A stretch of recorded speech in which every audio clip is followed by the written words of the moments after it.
Bonjour les amis, je suis heureux de vous retrouver pour vous partager ce soir une pensée qui tourne autour du décalage entre le moment où les choses sont posées et le moment où les choses sont réalisées. J'ai été frappé par un verset que je vais vous lire tout de suite dans l'évangile de Jean, au chapitre 16, le verset 32. Voici, l'heure vient et elle est déjà venue, où vous serez dispersés chacun de son côté, et où vous me laisserez seul.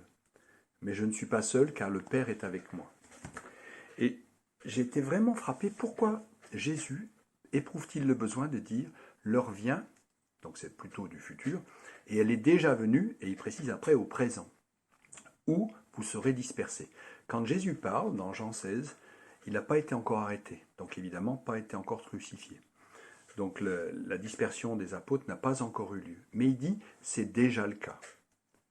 Et ça m'a beaucoup marqué parce que je voudrais faire l'analogie avec la prière. En fait, quand on prie, on voudrait que le résultat soit là tout de suite. Et ce n'est pas toujours le cas. Des fois, quand on prie, eh bien, il se passe un peu de temps. Il y a des choses qui doivent se passer, des événements ou des changements qui doivent se produire pour que la prière puisse être réalisée. Ça nécessite de la patience. C'est un petit peu comme quand on décide de planter un pied de litchi ou un cerisier pour les gens qui sont en métropole.